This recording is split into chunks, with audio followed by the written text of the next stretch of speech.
What's going on? It's Asia Skye. Thanks for tuning in. This is Women's History Month. Of course, we have to celebrate women's history every March. We're celebrating all month long with her story. And today I have with me Sabrina Seymour.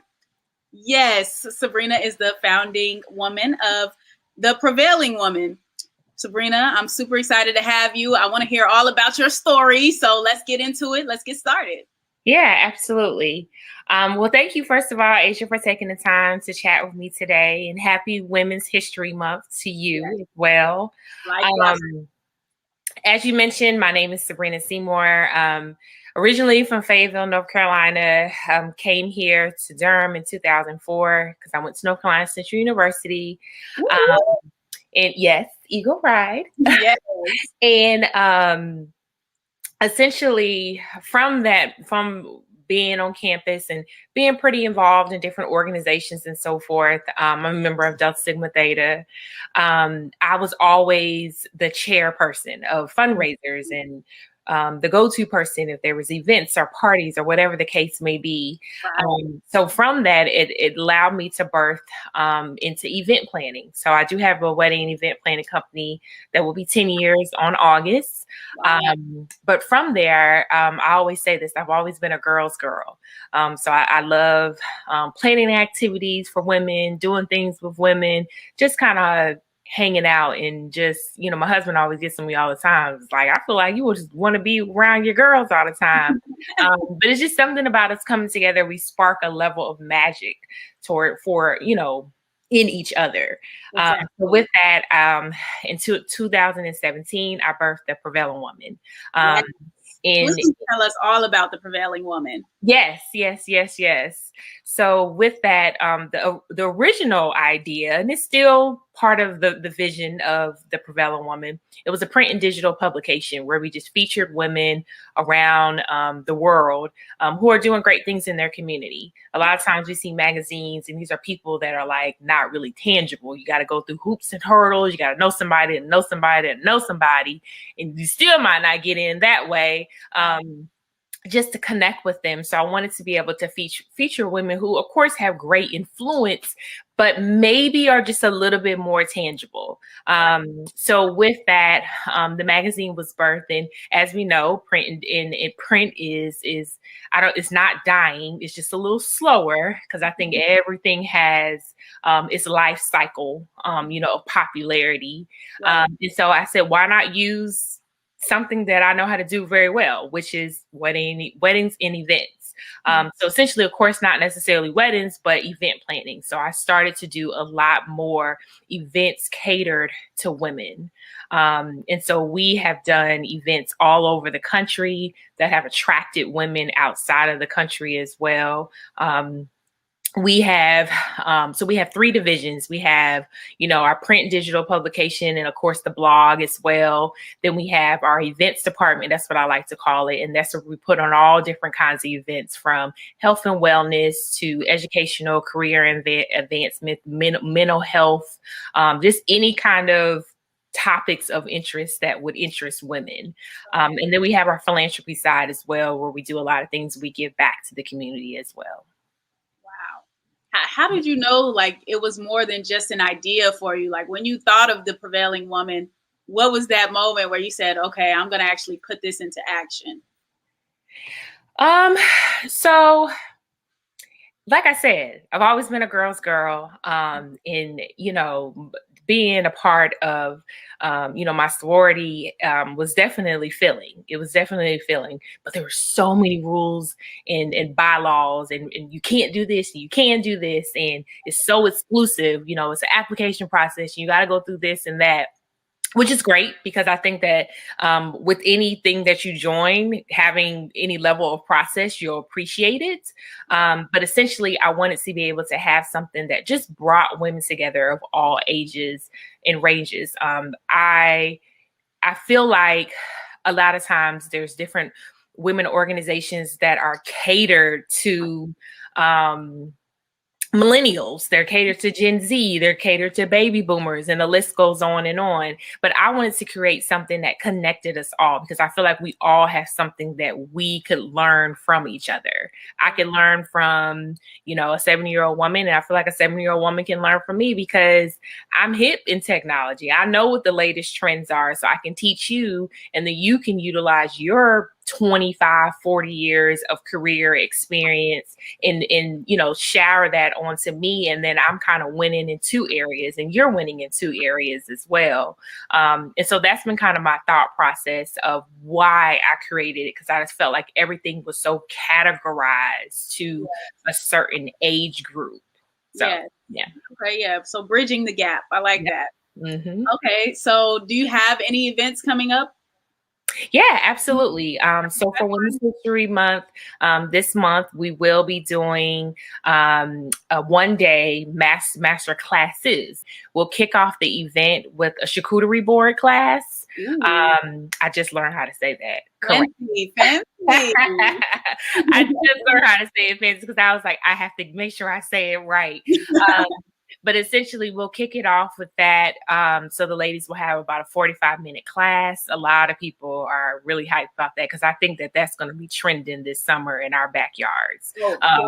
And so we will have that. And then we have 3 additional sessions with different entrepreneurs and even our corporate partners that support small businesses to help them advance, you know, from a standpoint of understanding marketing, another understanding of, you know, the importance of self-care and taking care of your body as an entrepreneur. And then also just kind of the growing pains that come with being, you know, in business as well. So it's free, it's virtual, and you can sign up. Yes. Okay. So that perfectly leads into my next question. So how can we support this movement? How do we get involved? Where do we go to find you? All of that. Give us the rundown on all of that. Yeah. So, it depends on what you're looking for. So if you want to just specifically be in the know with the Prevailing Woman, then on any social media platforms and or the World Wide Web is the Prevailing Woman. If you want to know a little bit more about me and then still be connected to all of the brands, it's just my name, Sabrina Seymour. You're going to see a little bit of fitness. You're going to see a lot of fitness, actually. And then you'll see a little bit of, you know, my family and then just me as an entrepreneur just trying to juggle it all. Yes. Okay. Got everything. A whole lifestyle brand. Yep. Yes. Thank you so much, Sabrina, for everyone that is tuning in right now. This will be recorded. This will be available on our Her Story tab on our website, hiphopnc.com.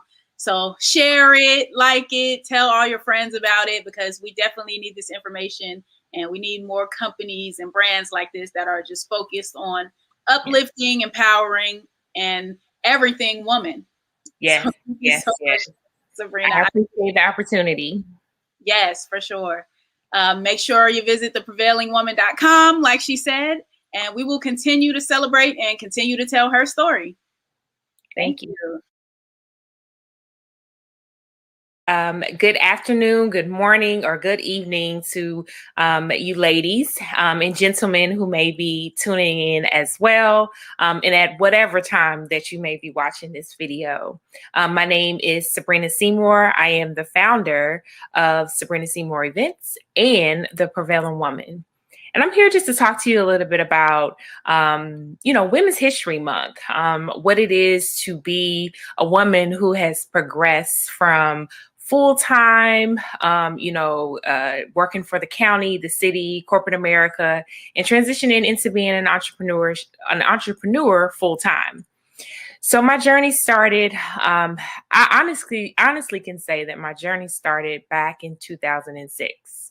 When I was in college, I had the opportunity to start planning weddings and events and different things of that nature for family and friends.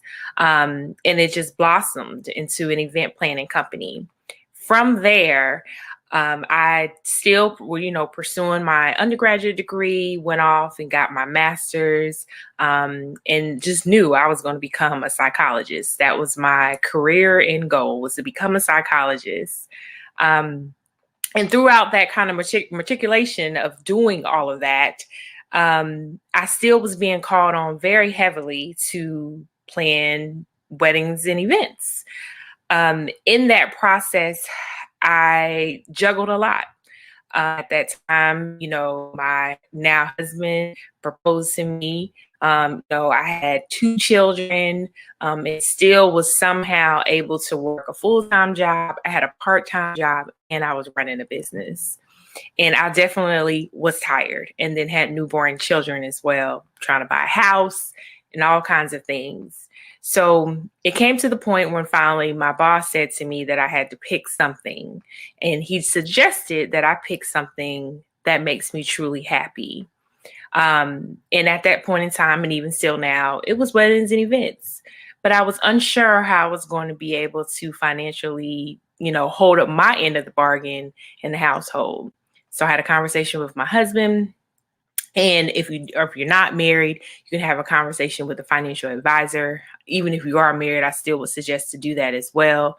And really had a game plan. How much money do I need in order to become full-time? And from there, we set a number. And then once I hit that particular goal, then that's when I put in my notice to leave my full-time job that I had been at for about 5 or 6 years at that point. Now, what I also tell you is that in that process, utilize all the resources and all the training and just anything from your full-time job while you're waiting to transition to become a full-time entrepreneur. I took cultural diversity trainings. I took leadership trainings. I joined leadership, cohorts. I took a supervisory position. I did all those things. I sat in on different board meetings that were open to the public that talked about budgeting and financing for the quarter.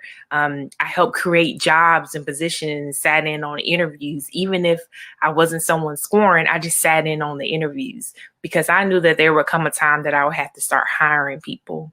And I would say that's probably one of the most important things I did. The money, for sure, it will come. It's going to come.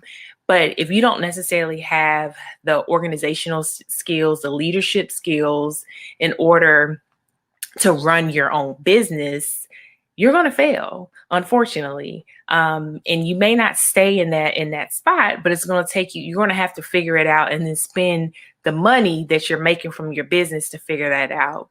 So I always tell people, use your full-time job to its advantage. Of course, be an asset to the company, show up to work, do what you're supposed to do.